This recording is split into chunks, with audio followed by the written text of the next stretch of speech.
Many of us feel that the San Francisco 49ers fell short due to the lack of quarterback. Yeah, we ran out of quarterbacks. What if I told you the San Francisco 49ers may have failed due to the lack of productivity from their defense? Next, we're going to break it right down right here on the Wayne Breezy Show. The 49ers must improve on defense in order to win a championship.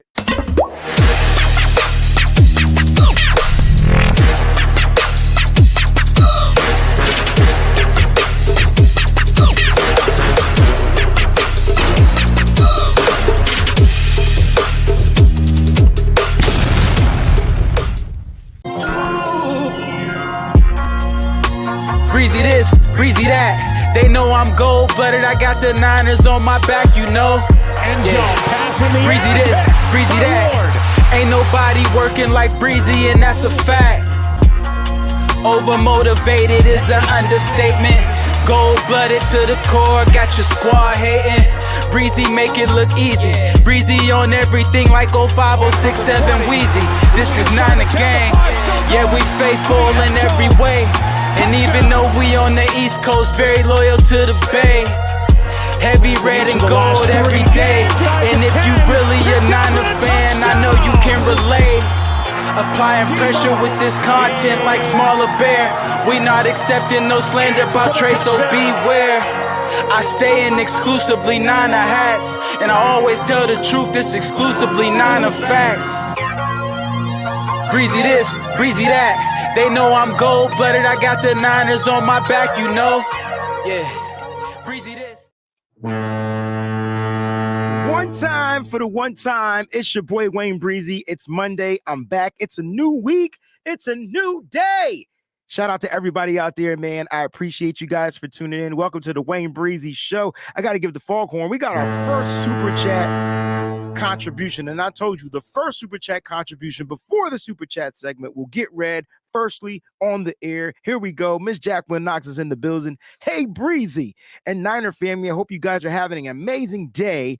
49ers will win Super Bowl 58. I'm predicting it now. Remember, I said that. I promise you this will be starred for the remainder of the season. Jacqueline is putting out the prediction. I'm with you, Jackie. I feel like the 49ers continue to get closer and closer. I know a lot of people feel it's my optimism, but they just got to tweak a few things. It's just a few things they need to tweak. It's just a few things. I will say that. Now, we'll talk about that right here on the show. Welcome everybody again to the show. I got to shout out to some of you guys like that are members of the channel. Shout out to Peachy. She says good morning. Faithful. Shout out to Peachy. My brother Troy's in the building. Good morning, Breeze and family. Tony Montana. Morning, Faithful. Jerome Davis. What's poppin', Niner fam? Defense will remain dominant. Can't wait to see the new additions. I see where you're going with this, baby. Marty Mar, 49er Empire says, good morning, 49er Empire. What's good, Breezy? Hey, man. What's good with you, man? I'm good. I'm Gucci. Lost a couple of pounds. Been eating better. Been working out. Got a lot of energy. Most importantly, been sleeping well. That's really good. I think the key to good life is sleep and rest. Good morning, Miss Debbie. She says, good morning, Wayne. Blessings to all the faithful joining this morning. 49er Jeff is in the building. Good morning, my good people. Jedi is in the building. What it do? What it do, family? My brother Steve is in the building. What's going on, family? Good morning, bro. Christy Marie's in the building. She did say good morning. It's the first comment that I saw, but she wanted to reply to Jacqueline. Says, yes, we win in Super Bowl 58 in Vegas. My man Eddie G's in the building. What up, faithful? Let's effing go. And I feel like I've gotten through the majority of the members so far. To all the subscribers out there, thank you so much for tuning in. I appreciate it. Let's go ahead and get down to the nitty-gritty of everything. You know, I got to get through the formalities. Make sure you like, you comment, and subscribe. Click, hit the button, man. YouTube.com / at the Wayne Breezy. Make sure you go ahead and do that. All right. And YouTube, the poll is going on right now. The question is, which position would you, not me, not the team, would you get to play GM today, would address in free agency between defensive end and defensive tackle? listen, this week is going to be good. Got Tony on here on Wednesday. I got John Chapman on Friday. We're going to be breaking down the defense. Last week we focused on the offensive line. This week we're going to focus on the defensive line. It's going to be a great show. Don't forget to subscribe to the podcast on Apple Podcasts and Spotify Podcasts, or wherever it is you choose to listen to your podcast. Listen, if you're going to subscribe, make sure you leave a comment and don't forget to hit the rating. All right, the rating system is super important. Exclusive content for those Patreons over there on patreon.com/Wayne Breezy. Shout out to everybody that's a Patreon. All right, check out the tier packages there for you. If you want to become a producer of the show, check out the latest tier package on the Patreon. Producers, you get extra perks and you are going to love them. So make sure you go to www.patreon.com/Wayne Breezy. Don't forget, if you're watching on Twitch, you have Twitch, you want to watch the show, don't forget to subscribe to the channel. You can do it for free using your Amazon Prime account. That means it costs you 0 pennies. It's free. 99. All right. What does that mean? If you have an Amazon Prime account, you can go ahead and use your Amazon Prime account to subscribe to the Twitch channel. So please go ahead and do so. All right. Don't forget to follow on Twitter at Wayne Breezy. You can also become what we call a subscriber on the Twitter as well, where there are private conversations going on between myself and those that are subscribers. So we have different things going on, different content that we're talking about, behind the scenes or things like that. So if you want to become a member of that, don't forget, go ahead, Wayne Breezy, you'll see it. It'll say super follow or subscriber or whatever it has. Instagram, shout out to you guys. The Instagram is growing. Shout out to the managers over there, Eric, Steve, Peachy. Shout out to the managers over there on the Instagram channel. Don't forget to follow at the Wayne Breezy. If you see your reel up there, like it, share it, comment, touch it, click it, whatever it is you got to do, don't forget to do so. There's the website, www.twben.com. It is under construction, but it is currently up and running. All right. Shout out to my man Ty. That's the webmaster now of the site. Also on the site, the apparel is there. Those that place their orders and you were able to use the discount, those that couldn't use the discount because you're not members of any one of the social platforms, your orders will be on the way. I believe they all got printed up and shipped out. So congratulations to you. You should be receiving your stuff this week. All right. www.twben.com/shop. I will be rocking my stuff this week as well. All right. And if you want to email me, thewayneBreezy@gmail.com. If you guys have any, you want to be on the show, want to be a guest on the show, you have any ideas for the show, hit me an email. We could talk and privately, whatnot. And then don't forget to check out the latest in 49ers news right there, www.49erswebzone.com. Now, listen, I am looking for writers for the Wayne Breezy Entertainment Network. I do want to post other 49er people that want to write about their team, especially in the off season. If you feel like that's something that you want to do, shoot me an email and we'll get your stuff posted on the website. All right. We'll get your stuff posted on the actual twben.com and it will be your credit and you will get credit. So if that's something that you're interested in and you want to be a part of that, don't forget to check it out. All right. It's really cool, really cool, really cool. All right. All right. Sponsors. Shout out to Residency, our sponsors over at Residency. Go to www.residency.com. Use the promo code SFBreezy. You'll save on your total purchase. Also, if you want to rock some of these cool Zenni shades, bam, bam. All right. I have plenty of different pair to show. I have regular glasses, shades, and things like that. There's a link in the description of the show. Make sure you click on that link and you will save on your purchase, but you have to click on that link. Notice my name is in that link. All right. So make sure you click on that link if you want. Now, I could tell you right now, the Zenni frames, the Zenni optical frames, they are relatively inexpensive. So I would take advantage of that as we speak. There will be new links to our lid sponsors over there at Lids. All right. So we will have plenty of things coming out. You got the draft day caps that are going to be coming out. I'll make sure I'll post a promo code, but the link also will be in the description of the show. All right. Listen. It's not a lot of 49er news going on out there, so this is not necessarily a news show. It's more like a topic show. What's going on, Paul? I see you out there, baby. All right, and so what we're going to do is I'm going to talk to you a little bit about what's going on, and I'm going to pose a couple of questions. Today's episode, we're going to get down to the boys having fun out there out in Cabo. All right, we're going to talk a little bit about Javon Kinlaw and his fifth-year option. We'll talk a little bit about that, and then we're going to focus on how this team needs to improve defensively in order to win a championship. Now, I know some people out there saying, listen, the 49ers offense needs to be better and things like that. I get it. That's what we see. But listen, I feel like if the 49ers continue to focus on the defense, it seems like every season the defense lays an egg. There's a drop interception. There's I mean, there's just so many things, right? That I feel like if the defense can go out there and make one play, and if you ask the best captain in the world, Fred Warner, he will tell you that, man, if we could have just made one more play. I love that about Fred Warner. Hence to why he's my favorite player. Like he definitely takes accountability for things that aren't even his fault. But that shows you the growth of a man, right? And the growth of wanting to be not just the best player out there on the football field, but just the best person out there on the football field. So round of applause for Fred Warner, because he just goes out there and does his thing in and out every week. Lake City, what's going on, family? Kylie, I see you in the building, baby. So yeah, defensively, like, we talked about the trenches last week. The offensive line, they need to address the offensive line, whether it's a free agent signing, which I'm hoping that they handle. In my opinion, the center. Let me just recap that center position. I was pointing out stuff last week, and a lot of people were upset because I wasn't talking about Jake Brendel. And let's just do a quick recap, because I like Jake. Jake's 30 years old. He'll be 31 next year. He played relatively well for the 49ers. He was a Pro Bowl alternate, okay? But if you want to be better, now I'm not saying Jake Brendel can't go out there and get any better, but let's keep it a buck. Let's keep it 100, right? His run blocking was terrible. And the 49ers couldn't sustain drives because they couldn't run the ball. If it wasn't for a Juki Dookie type of play from Christian McCaffrey, the 49ers wouldn't have even been as great in the run.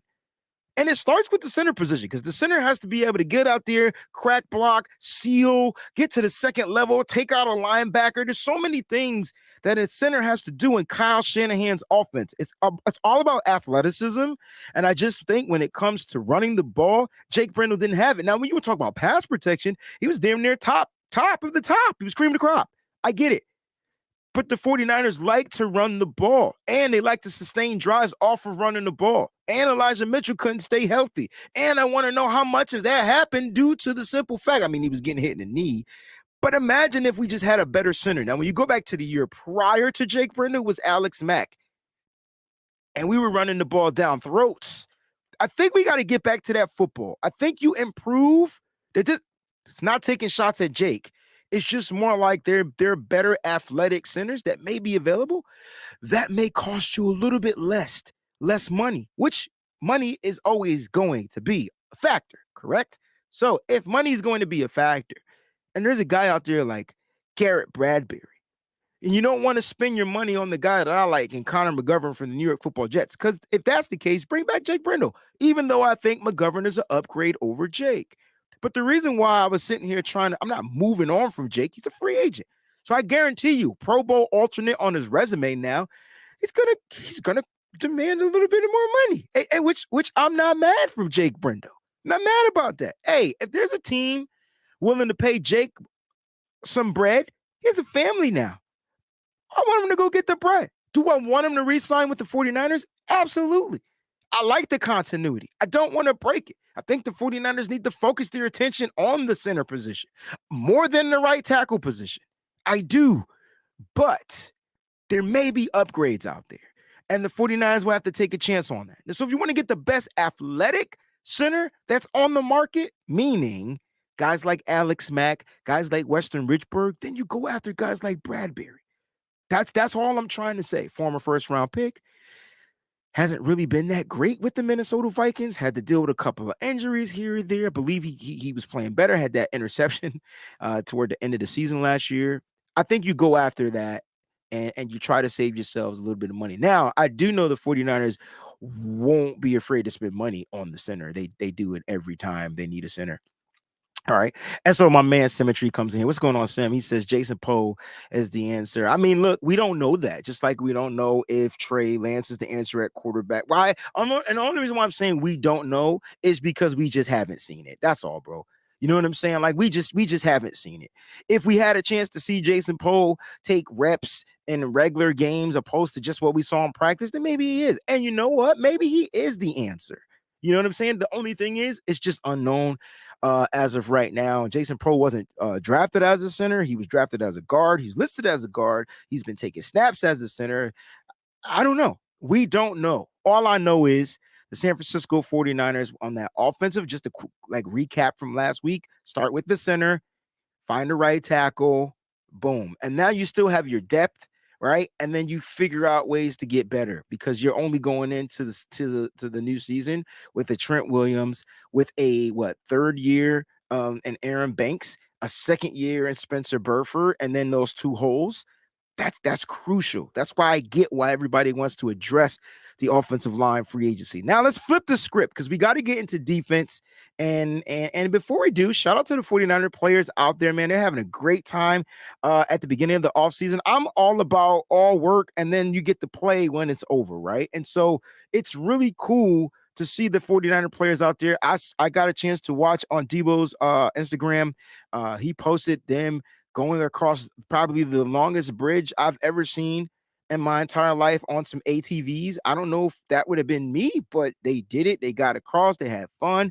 Then they went out to dinner, and you saw Debo, you saw Christian McCaffrey, George Kittle, a bunch of 49 players out there. Trent Williams was out there. Coach, I believe Kyle Shanahan was out there. It was really cool to see the players just enjoying the fruits of their labor.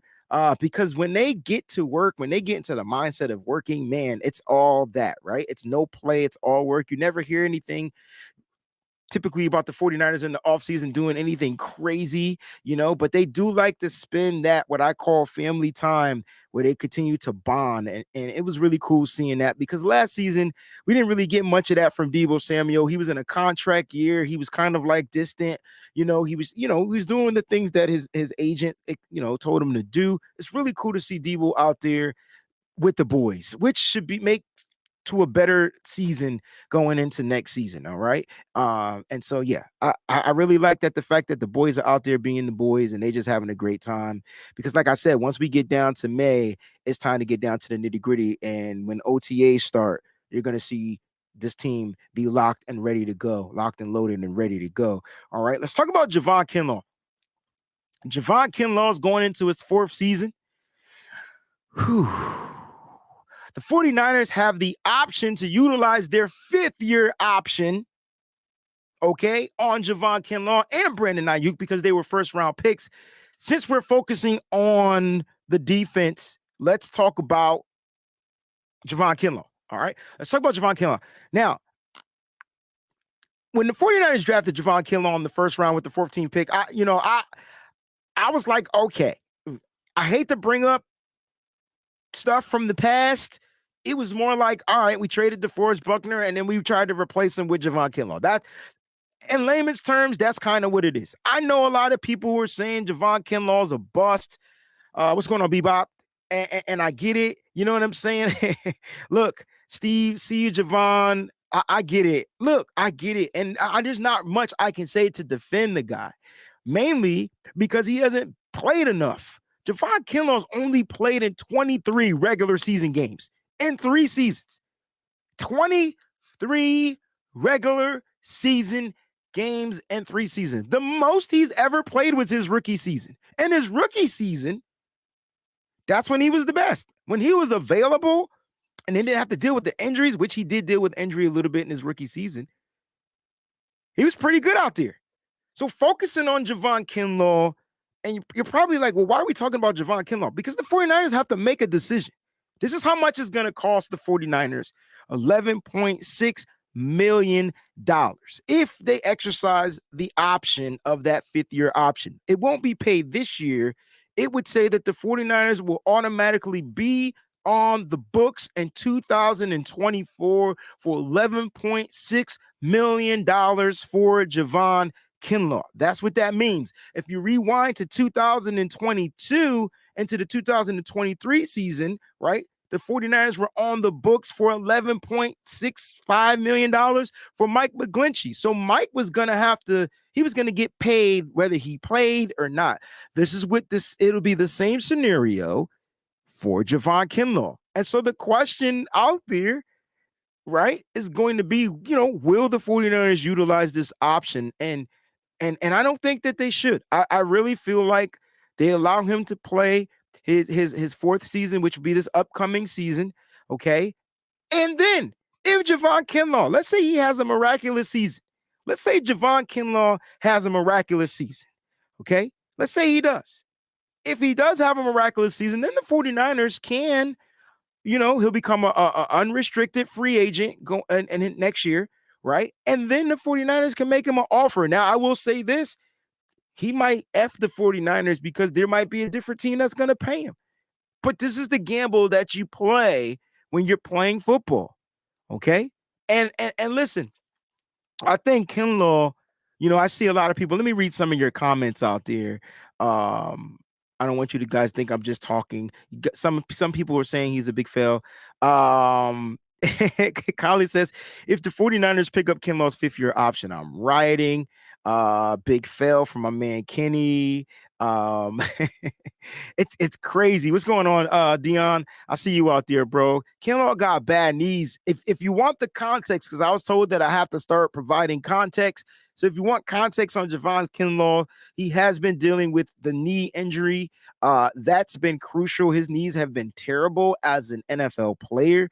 And unfortunately, it just has not allowed him to get on the football field to perform. He only has a total career of 29 hurries, 3 sacks, 4 quarterback hits, and the rest are just, what they are.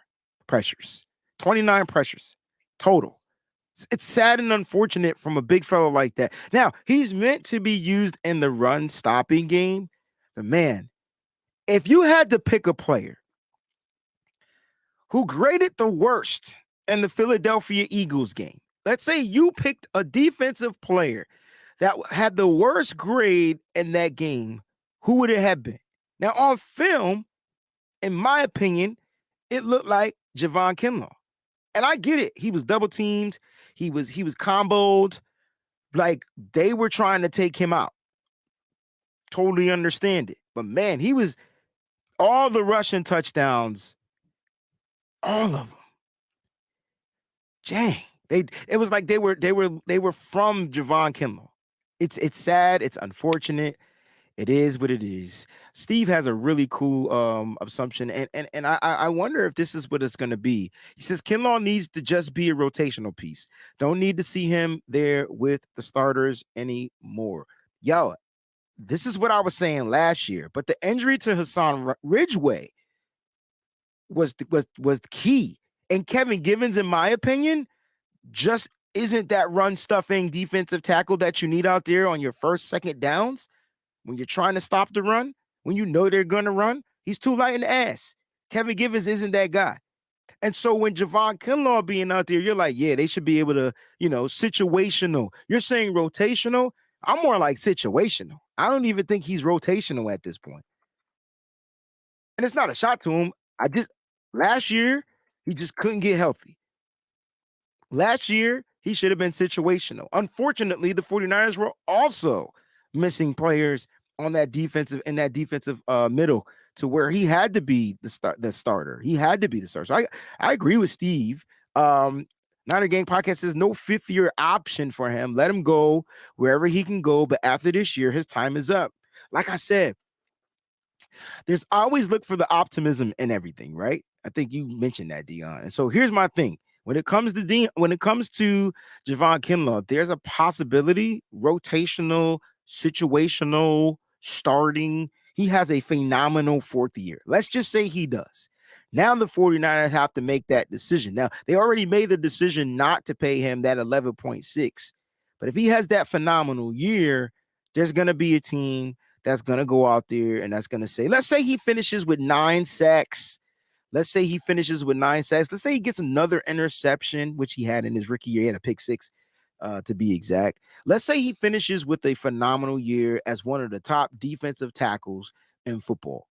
Then the 49ers are just going to have to cut their ties, man. They're either going to have to pay the kid, for years, for a couple of million. I would sign him to a 3-year deal after that if it pans out that way. You know what I'm saying? But listen, I get it. I get the fact that everybody thinks that we should move on from Javon Kinlaw because he's really taking up a roster spot and his productivity isn't there. You know what I mean? Shout out to Tommy. Tommy says Givens is a good pass rusher. Exactly. That's exactly what he's known for. That's his specialty. He's a good pass rushing defensive tackle. So that the different, like that's why losing, in my opinion, losing oh my gosh, he went to the Denver Broncos. Losing, I can't remember his name to save my life. Losing DJ Jones. I didn't realize how detrimental it would be to the San Francisco 49ers. Because with DJ, you were getting run stuffing and pass rushing. Thank you, Paul.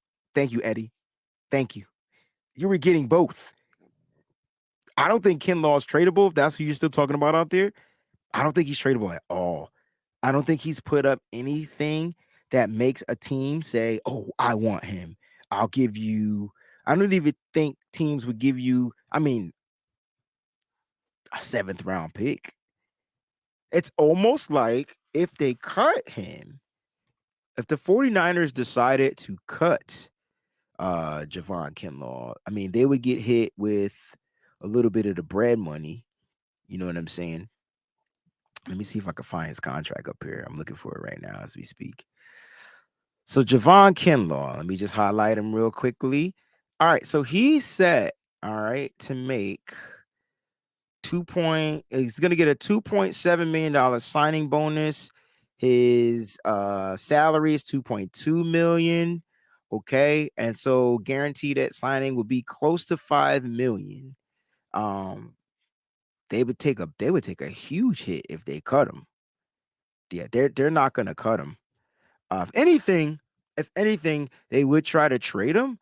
But I don't think a team's gonna be out there to try to grab him. I think it's like I don't really see any of the dead cap value. The dead cap value would be that 4.9 million. So it'll cost the 49ers about 5 million if they decided to let him go. That's kind of like what I'm looking at. So it's not too much, but I mean, you don't want to have to spend money because you still got to spend more money. When you think about the dead cap, you don't want a bunch of dead cap out there because you got to add more players. So now it's like I'm spending money to not have a player here. All right, and I think you know what? I guarantee you, if they didn't have the dead cap money from D Ford, then Javon Kinlaw may be cut. So there's a possibility that D Ford is saving Javon Kinlaw in his 4th season. Just putting it out there because that dead cap money for D Ford is over $8 million. So the 49ers are on the books for $8 million, period, and there's no D Ford in sight. What's going on, Fernando? I see you out there, baby. What's going on? What's going on, Mose? What Mose knows is in the building, y'all. What's good, family? But nah, seriously, man, when you look at it, you're asking yourself, dang, man, 5th-year option is going to be, between 10 to, right now they have it at $11.6 million for the 49ers to be on the book. And next year, I just don't think that's a wise move financially for the 49ers. I don't care what type of productivity this kid puts up. It's a gamble. It's a gamble when it comes to it. All right. It's a gamble. Now, I do want to look at the 49ers. That's Javon Kinlaw. We want to focus on the defense. Then I'm going to open up the lines. All right. So give me about 5 or 10 minutes. Talk about where the defense is. All right. Now, last season, the defense was ranked number 1. The 49ers will be starting their season with a new defensive coordinator in Steve Wilks. DeMeco Ryans is now the head coach, okay, of the Houston Texans, which means the 49ers had to go out and hire a defensive coordinator in Steve Wilks. Now, we have our history on Steve Wilks. We've done shows on Steve Wilks. We know that his specialty, okay, is the DBs, secondary. That's where his strength lies. All right, that's where Steve Wilks, defensive coordinator of the 49ers, his strength lies in the secondary. We need to figure out what his mindset is going to be going into free agency. Because the question is, does he enhance his secondary or does he stick on the trajectory of the 49ers enhancing that defensive line? So that's something that we're going to have to kind of like figure out. You see 49ers are losing coaches here and there. I think Corey Unlin is gone and things like that, which makes sense because he was the pass game specialist or whatever he was on defense. Don't really need him. But when it comes to the San Francisco 49ers defense, I really feel after all of the emotions are out You go back to 2019, that Super Bowl. You go back to the NFC Championship game. You go in 2022 or 2021. Yeah, well, the 2021 season, and then you go back into this NFC Championship game. And I sit there and I look and I say to myself, man, the defense might have been really good this past season. Might have been the best defense we saw from the 49ers. But man, if they could have just held it together and stopped the run. And I know it's hindsight. It's hindsight. I get it. And we could say that the defense was tired. We could say we didn't have a quarterback. We could say all of that because all of it's correct. None of it's wrong. Thing is, they couldn't stop the run either. And it wasn't that they couldn't stop the run. They couldn't stop situational running, which made the game kind of get blown out of proportion. I'm not going to blame it on penalties, refs, or even the lack of quarterback, even though that does play a role. I'm focusing on the defense. They couldn't stop the run. They couldn't get to Jalen Hurts, and they couldn't stop the run, right? I think that was most important. They literally could not stop situational running. And the crazy thing is, like first downs, and these running backs were gashing for touchdowns on first downs. It was like, what is going on here? So when I go back and I rewatch that, to me, just to me, not everybody else. I know that the quarterbacks were gone. I get that the play calling was weird. Don't know what you expected with no quarterback and play calling to be better. Couldn't run the ball. We became one-dimensional. Their defense teed off. Our defense, though, for a second was doing their thing, right? Forced 3 and outs, was getting off the field. And this was even after Brock Purdy leaves the game. This was even with a Josh Johnson. But then they got gashed in situational running, and then it was just like, oh my gosh, damn, 1 rushing touchdown, 2 rushing touchdown, 3 rushing touchdown. Like, what is going on here? 4 rushing touchdowns. It's the most they gave up like all season. I don't have the stats in front of my face. I'm just going off of memory. So Chargers at the game. But I will say this. To me, the 49ers defense, which is the anchor of the team, again, let the team down. And so when you look at the defense, I think that's where you start. They have to improve on defense in order to win a championship. That old cliche, defense wins championships, will always be for real. Because at the end of the day, I know Patrick Mahomes made plays, but their defense made plays in order to seal deals. That was what the 49ers defense should have been. And as good as the Philadelphia Eagles offense looked against the 49ers, their defense played better than the offense in that game, in the NFC Championship game. It's weird, right? And so defense.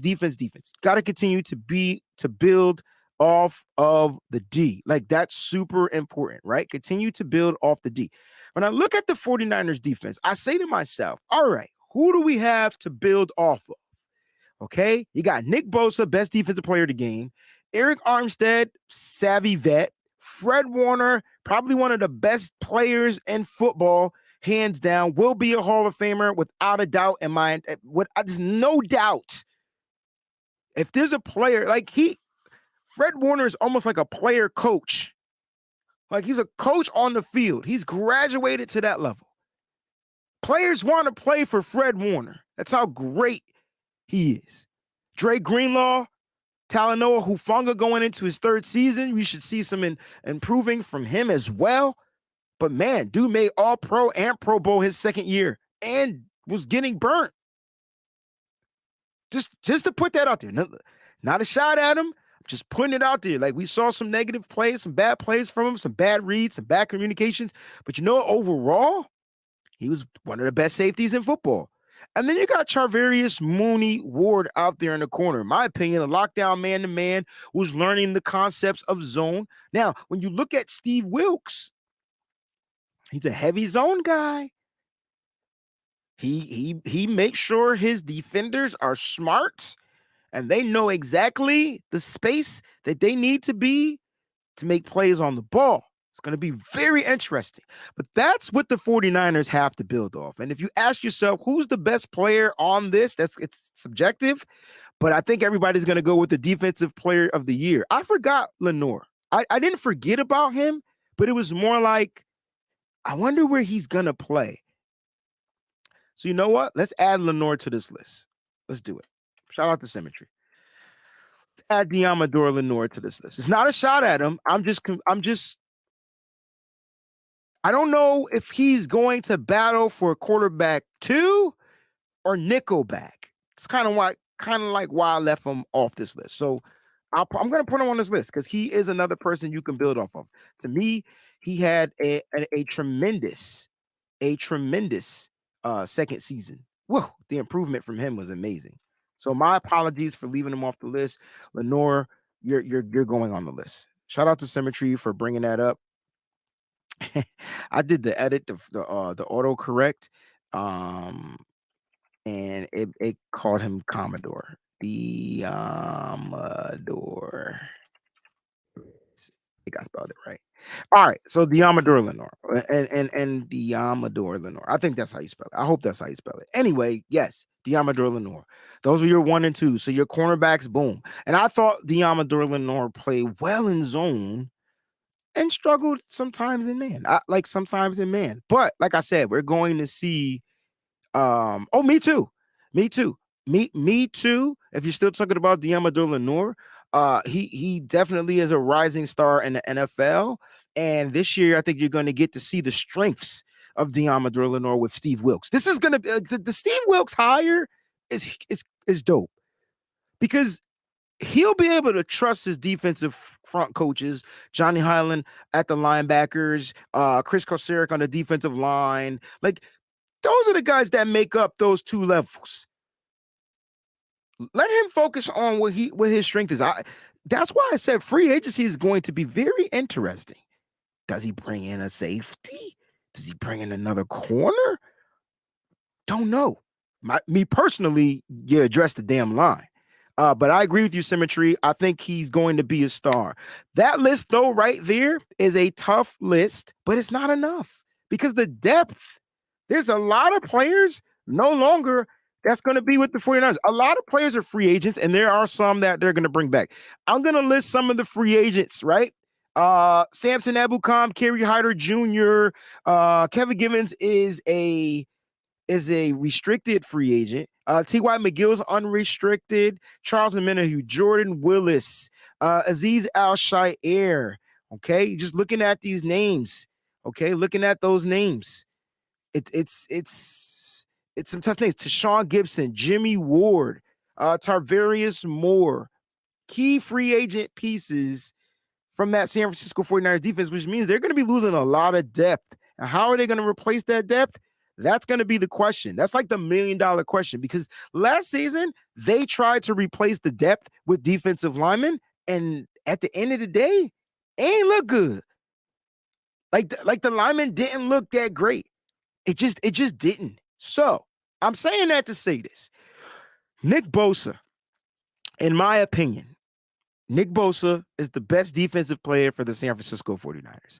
He won Defensive Player of the Year. Now, I love Fred Warner, but Nick Bosa's impact makes him top.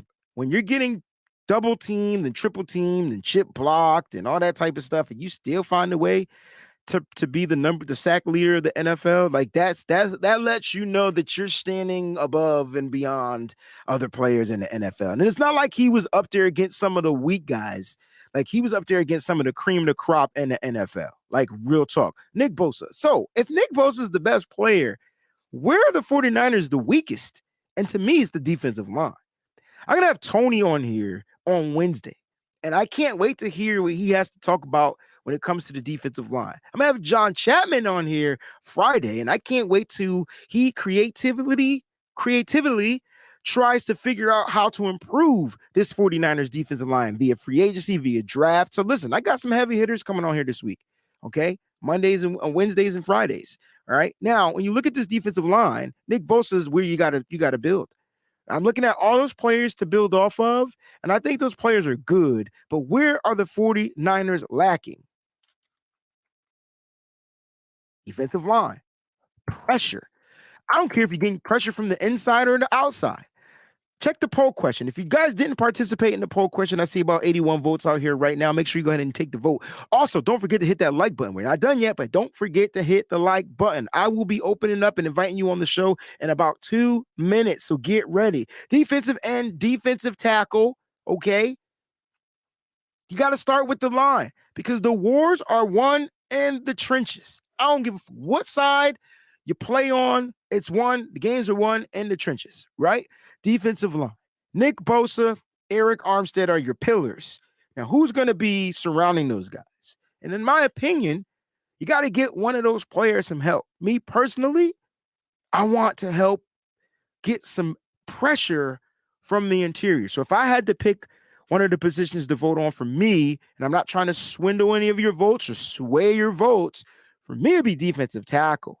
And we're going to talk about some of the free agents out there. It's going to be crazy, but I'm starting with the defensive tackle because I love Eric Armstead, but he's not a defensive pass rushing tackle. The 49ers this season were missing DJ Jones.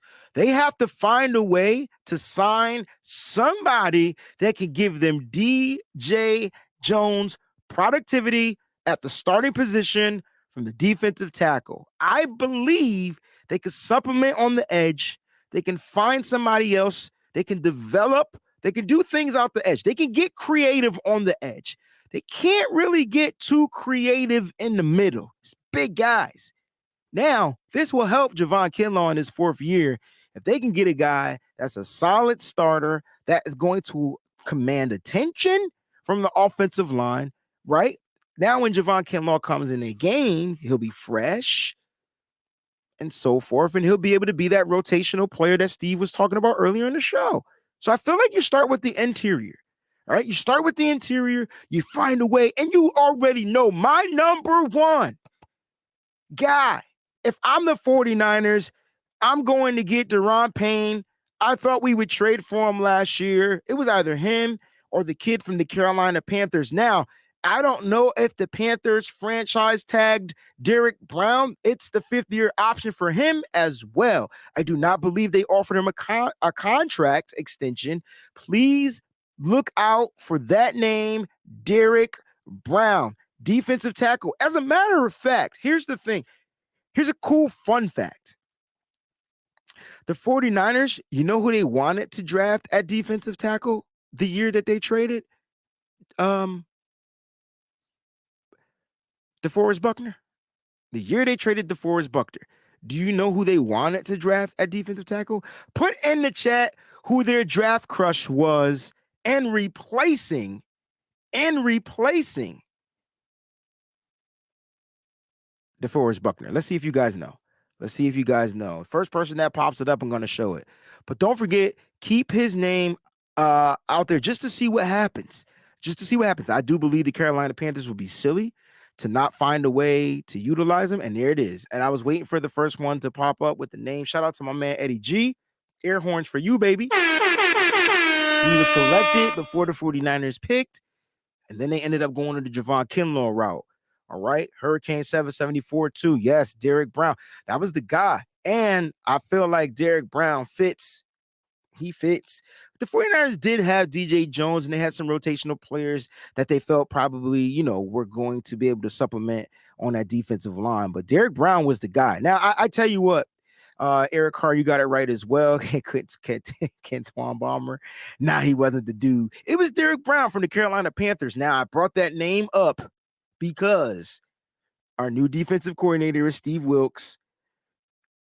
If the Carolina Panthers don't decide to use their fifth-year option on Derek Brown, he'll be going into his last year, and that's a name you might want to look out towards for the future for the San Francisco 49ers. There's one thing I know that the 49ers kind of do.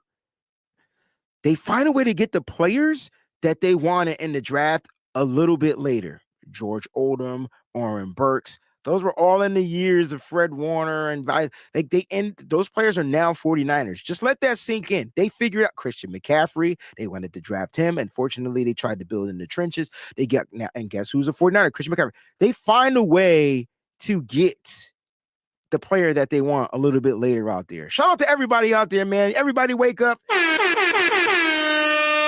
It's time to get you guys on the show. I want to hear from you guys. We don't do the phone thing anymore because for some reason, the phone line just doesn't want to interact to where you guys can hear them when they're speaking. So you got to be a guest. So make sure you look good. Make sure you smell good.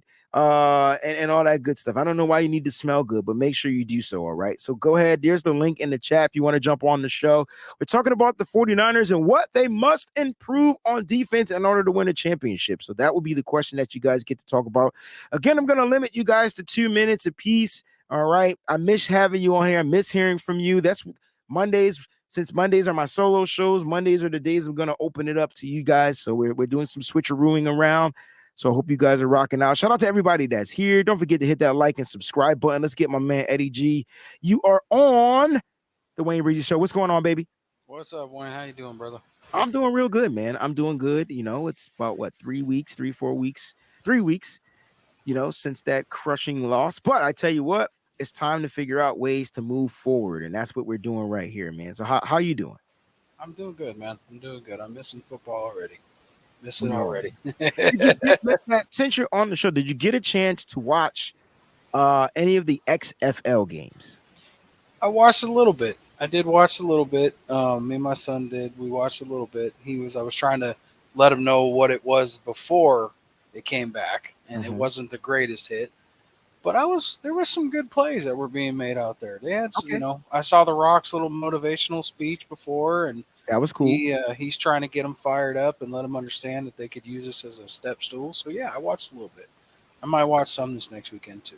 That was cool. And it's cool to see some former NFL players getting a second shot, getting a second chance, you know what I'm saying, to go out there and do their thing and make a case for themselves and possibly try to find their way back into the NFL if possible. So it's a great chance, a great opportunity. Shout out to The Rock and whoever's part of that conglomerate to put it together. And it's also giving fans football to watch during the off seasons. And I didn't get a chance to watch any games. How different is it other than like the sponsors and things like that?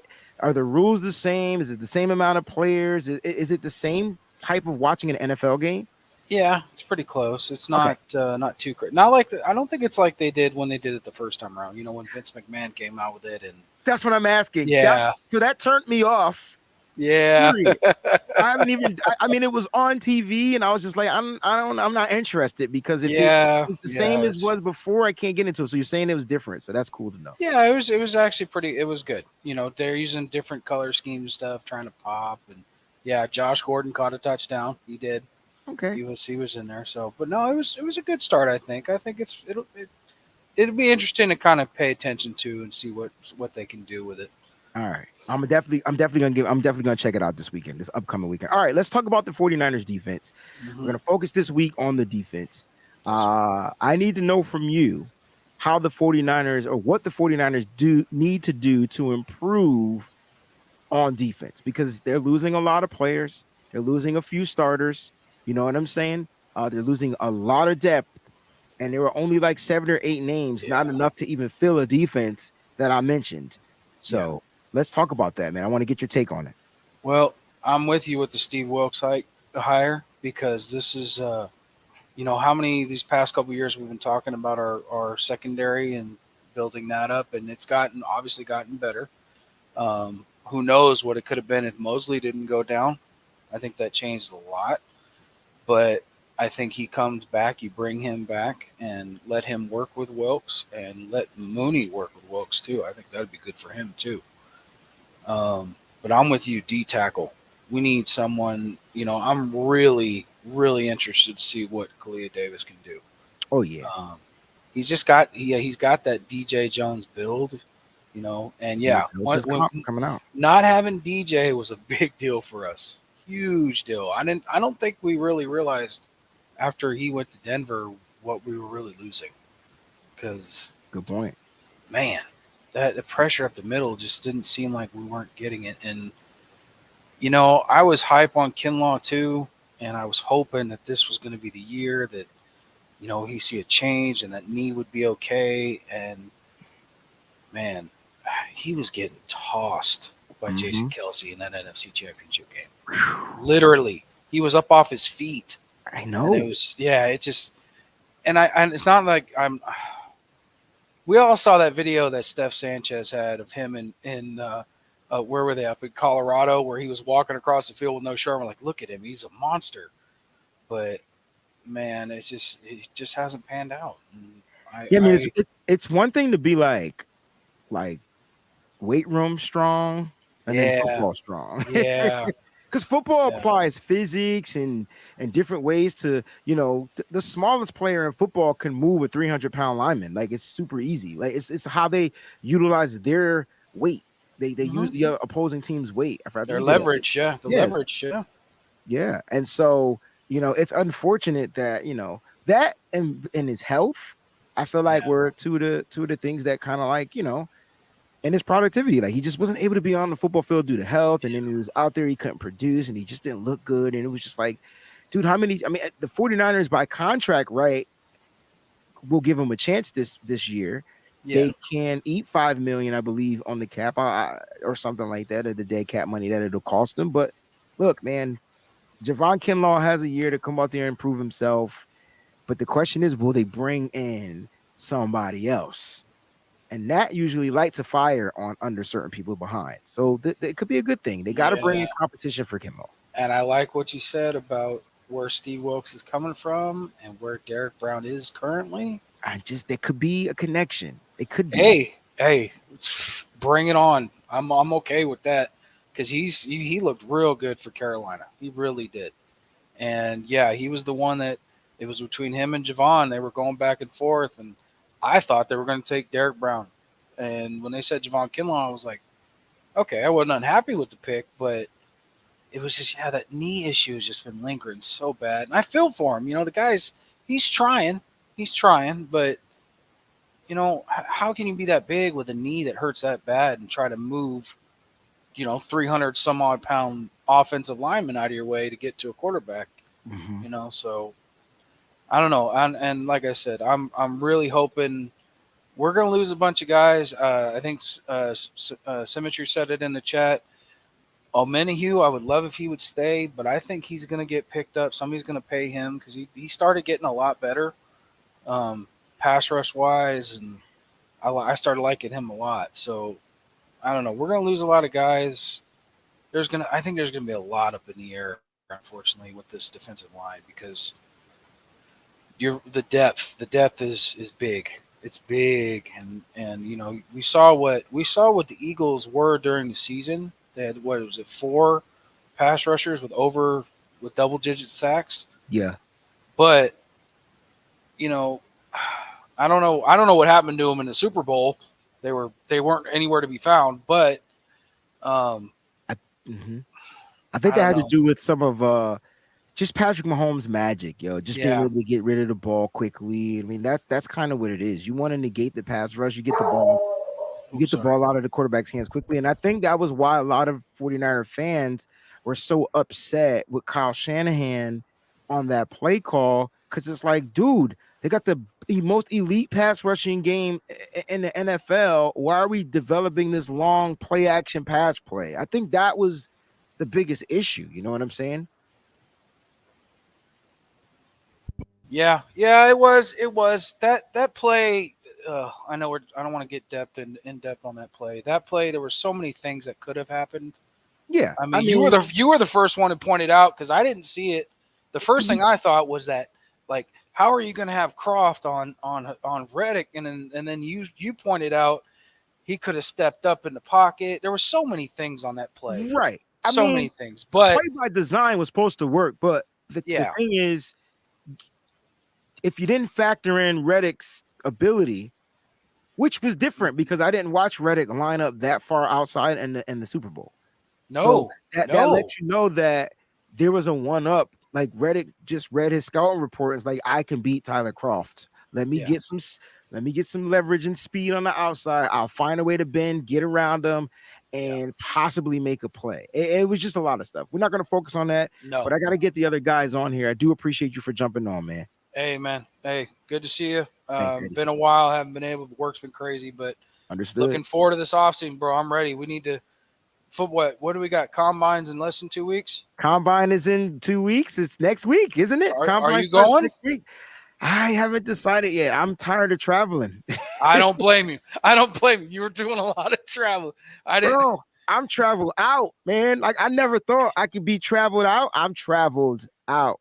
I'm traveled out. So there's a possibility I may be there, but we'll see. We'll see how that works. And I'm praying that the Niner Jacksonville game this year is in Jacksonville, because if it is, me and the boy are going. So I don't want to go across seas either. I understand. I'd rather fly south for $39. Absolutely. Yeah. But I appreciate you, man. Thank you for jumping on. All right, bro. Love you. All right, love you too. D, what's going on, baby?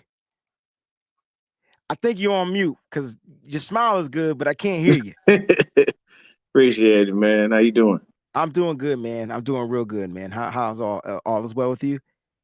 That's good. That's good, man. Yeah, I've been watching. The reason I'm watching the XFL is because it's not like it previously was. That's what he said. Where it was all crazy. I understand why you said you were turned off by it, because you were like, this is too crazy. So to be honest with you, the only thing that they really do is different. Their kickoff is a little odd. Okay. So they have like dudes lined up like 5 yards from each other. And basically, once the person catches the ball, then they can move. Or if the ball drops, it's like 3 seconds and then you can move. Yeah, the kickoff's a little weird. And then plus, they have access, a little more access to the players and the coaches. Like they go into the locker room during halftime. So you can kind of see what happens. Okay. So, I mean, it's still played like an NFL game to an extent. But to be honest with you, the reason I'm watching it is because there are a lot of guys that have been in the league trying to break back in that are there. Plus, I'm trying to see if there's a right tackle out there that we can go ahead and get. And to be honest with you, we have a ton of NFL talent coaching these teams. Wade Phillips, Rod Woodson, so on and so forth. Like these are guys that have been in the league, and these aren't like basic dudes. These are stars. I got you. So you can see what they've been developing. And Wade Phillips, hey, look, man, his defense is still disgusting. Still out there, kill him. I didn't look at him for a defensive coordinator. But listen. Hey, man, Wade ain't no joke. He got them dudes out there pass rushing like nobody's business. The only other thing that I saw that was proven was that Paxton Lynch is trash. High guard. Yep. We'll leave it at that. He got benched. How you get benched in 3 different leagues? He got benched in the XFL? Yes. Damn. It's bad for him. He should just retire.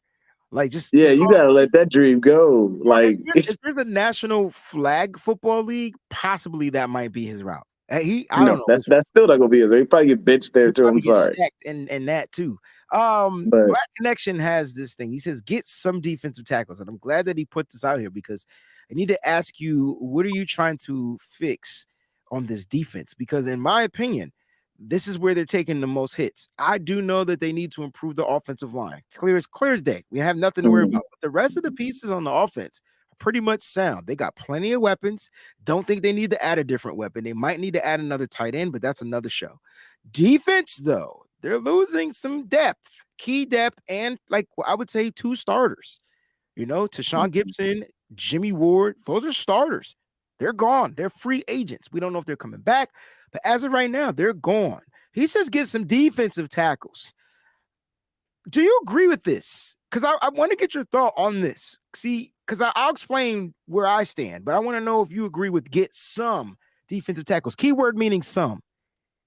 Yes, I do. We gotta have I like to call them hogs. Some people call them hog mollies, I like those big dudes in the middle because they're the ones that don't allow that push, to come from the offensive line, from the guards and the centers.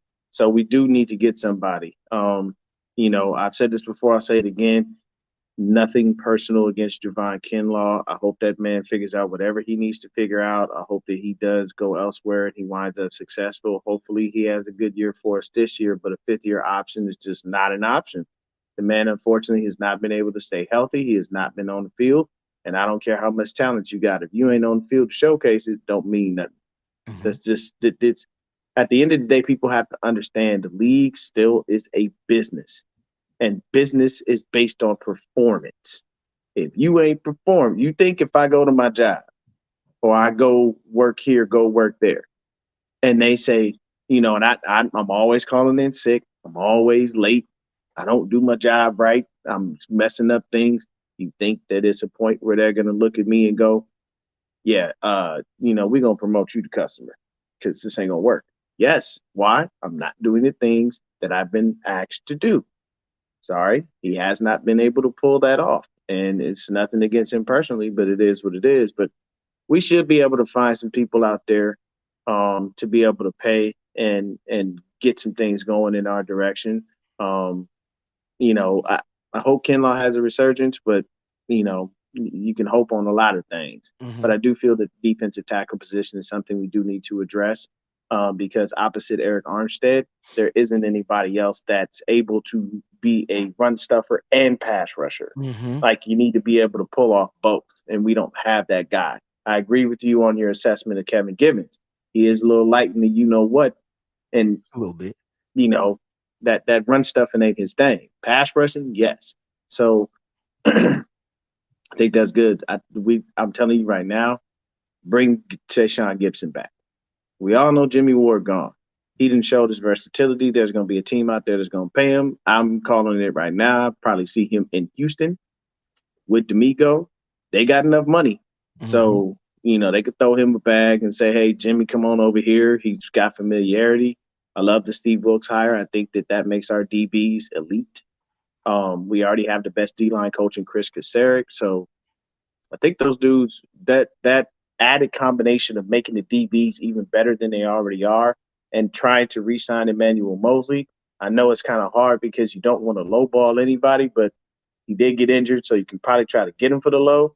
And you should be fine with we got depth on the DBs. And with Steve Wilks being there, honestly, there's a sleeper here, people. I think Steve Wilks could turn Womack into a monster.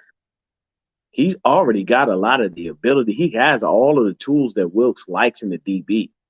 And he just fine-tuned it just that much, just a little bit, tweak a couple of things. I think he could turn Womack into a star. And hopefully he can dig into Ambry Simon's soul and bring him back from the dead.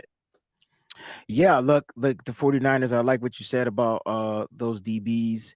They have, to me, Womack, good man, but zone is where he struggles. Ambry Thomas, good press man, but zone is where he struggles. Travarius Ward, good press man, but zone is where he struggles. If you had to ask yourself who would be the best zone quarterback, which he runs heavy zone the majority of his scheme, it would be Deommodore Lenoir. And I'm saying that because he's on the roster. Emmanuel Mosley currently would be a free agent. So if Mosley was here, it would be Mosley. So that's Deommodore. So like they're gonna need to do some checking there, or he's gonna have to do some switching on his man zone concept. So it's gonna be really interesting to see the type of pieces he brings in. But getting back to the front, I brought that comment up here, and then I'm gonna get Uncle Scott on here. And shout out to Uncle Scott in the back room, waiting. Appreciate you. Some is the key word. See, I don't agree with the some word because some is the reason why we ain't winning shit. The thing is, you want to get in the one, and then you supplement with the guys that the other guys, right? And so when you're trying to, like Eric Armstead, we run a 4-3, so you need a 3 technique, and you need that 1 technique guy. And then your 1 is majorly what your nose, sort of like that nose tackle type of technique. If you were in a 3-4 who would line up directly over the center, but unfortunately we don't have. That's not how we line up. And then we space wide. So it's like you need a defensive tackle that's quick on his feet, that has great leverage, that has power to push into the backfield, that can shed the block, stop the run, but also is quick enough to get that pass rushing ability. I think the key to the reasons why the 49ers didn't sign DJ Jones was his ability to stay healthy, or his inability to stay healthy. He couldn't stay healthy, but he was the guy. He was like the perfect combo. You know what I'm saying? He wasn't DeForest Buckner, but he was the perfect combination of a defensive tackle between pass rushing and run stuffing. They have to find that guy. I know you can find guys like that in the draft, but you're talking about developing. And before you jump off, and I appreciate you, and I promise you and I are going to be doing a show together this upcoming off season or whatnot. Definitely want to get you to get more of your takes out here. I just want to reiterate what happened in that 2020 draft before I bring on Uncle Scott, and I want to get you a quick thought on this. All right. Okay. The first defensive tackle. Only 2 defensive tackles went in the first round. Derek Thomas. Derek Brown went number 7 to the Carolina Panthers because the San Francisco 49ers knew this is why they traded DeForest Buckner. No one was going to take a tackle. This is what happened. Carolina drafted Derrick Brown. That was the guy the 49ers were salivating over. I guarantee it. He was that perfect combination. And then when you mix in DJ Jones, you don't skip a beat. You get a young guy in here, you got the veteran DJ Jones, and you just don't skip a beat in the type. Javon Kinlaw went second. He was the second defensive tackle taken off that board with the 14 picks. So you had 7 and 14. The next defensive tackle was not drafted until the second round. And if I tell you his name, Russ Blacklock from the Houston Texans out of TCU. And if I keep going down, Raekwon Davis from Alabama. And if I keep going down into the third round, it's Justin Matabuike. I think that's how you say his name. And then Devon Hamilton. And then names you just probably don't recognize in the NFL unless you're a fan of that team. So I'm saying that to say there's only one defensive tackle from that draft class that has been top in the cream of the crop, and that was the one that the Carolina Panthers took. And how unfortunate is it that the 49ers ended up drafting Javon Kinlaw, and he just didn't end up panning out. But I think their guy was Brown, and the Panthers went in and jumped in front of him 7 picks earlier. What are your thoughts on that? And then I'll bring on my man, Scott. Yeah, man. It sucks because drafts can be like that sometimes. You can have like a bunch of quarterbacks go in the first round and only 1 or 2 of them actually panned out. It happens like that. The unfortunate thing is when we drafted Javon Kinlaw, long story short, I was not happy. Why? It's another player with an injury history that we're fully aware of, and we wasted a first-round pick on a guy. And the reason I say wasted is because you don't draft somebody that has an injury history knowing you're going to have to manage that with the first-round pick. You draft that guy probably the 5th, 6th, 7th round. Then it doesn't feel so bad. That's a fact. But when you draft this guy, and my initial thought was, we're drafting you to replace DeForest Buckner, someone who is consistently healthy and consistently making plays on the field. Now, I haven't really followed what he's been doing in Indy, but for me, if you're going to replace Defoe, at a bare minimum, you got to be on the field. At a bare minimum, because he is a pillar of health. 23 regular season games. That's Just all. And that's over the past couple of years. And his only actual year where he was remotely healthy, rookie, was the COVID year when rookie everybody and their mama was on IR. He's the only one that seemed to be able to actually be on the field. So for me, my thoughts are very simple. Derrick Brown was a great pick. Sucks that we didn't get him. But we could have went elsewhere with that first-round pick that we got from Indianapolis to be able to make things work better. Unfortunately, Javon didn't work out, and we drafted him knowing he had this problem. Mm-hmm. And that's my biggest issue. Don't do that. Don't take a first-round pick because you're putting a lot of pressure on the kid to stay healthy, along with the fact that you know you got to manage this thing. Why? You're not. If you see that this has been a consistent issue, you know it's not been working out well. Why, therefore, would you put yourself in that position? Remember that song by Jadakiss and Anthony Hamilton? Why? Update. I'm gonna be bumping that all day. Listen, dude, I appreciate you for jumping on. I'll hit you up, man, and we'll work on getting something together, bro. For sure. Peace. All right, Uncle Scott, you ready to close us out, baby? Yes, sir. What's up, nephew? Nothing much, man. Now, before you give your takes on everything that's going down, I gotta check in. I want to make sure, how's your off season doing? Like, are you good? It's doing. I just got done moving. I've got this real estate thing going. As far as purchasing a new house coming up. Congratulations. So yeah, it's pretty special. This off season is out and kicking for me, really, really good. I want to ask, why would this team continue to draft, like for instance, Javon Kinlaw? Why would you do that? It doesn't make any sense. I don't understand it. I love Javon. I think I was behind him when he came back from his injury, yes. Maybe he could be, but look, guys, he's not going to do it for us. So we need to go get a Deron Payne. We need a superstar. We need a superstar on the defensive tackle. Okay, we've got edge rushers. Bring back a Menahue. Bring back Ebukam. We've got Drake Jackson. I mean, come on. Re-sign Hassan Ridgeway for depth. You've got Kerry Hyder you can bring back. You've got all these minimum vets you can bring back, and Chris Kasarik will work his magic. Okay, I think with the addition of Steve Wilks, he's got a defensive tackle in mind that he wants. Okay. I honestly think that. I don't know the man. I've just heard great things about him, but we're going to have to see exactly what he's going to do. The first free agency signing, do you think it's going to be a D tackle? Do you think it's going to be a defensive end? Do you think they're going to go offense? What do you think? That's a great question, because it's going to come down to money, and it's going to come down to how they can allocate that, that particular money spent. Because if you're going to spend on the defense, they'll probably spend the most on edge rushers, which I think the 49ers pass on because they already got to pay an edge rusher. So I don't think they're going to pay 2 edge rushers. So guys, don't think they're going to get a premier edge rusher. I think with the restructuring of an Eric Armstead, I think that frees up some money. And I think you go out and get a defensive tackle. It might not be a superstar. I want Deron Payne. It may not.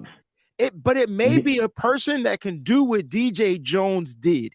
Exactly. That's the key. It's not who the person is. It's what the person can do. Exactly. And what he can do for us in the scheme with all the players. Because Kasarik is good at putting pieces together to go out and produce on the field. Okay?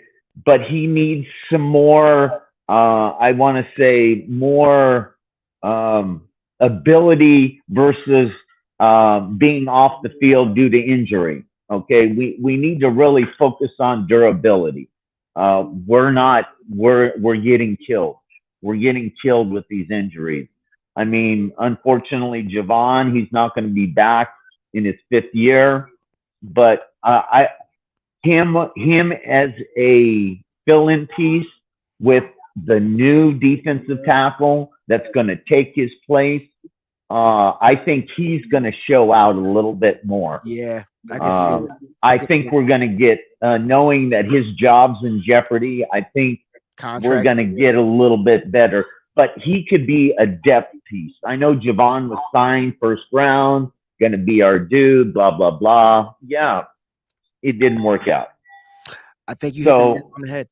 I think that we need to focus on defensive tackle and maybe Brent. And if we can't sign Emmanuel Mosley as our lockdown corner, we use Diamador Lador again and go with Mooney. Go with Mooney Ward. I think that Wilks is going to bring in a nice safety for us. I mean, somebody that can produce like Tayshaun Gibson and Jimmy Ward. That ability level. Production is key.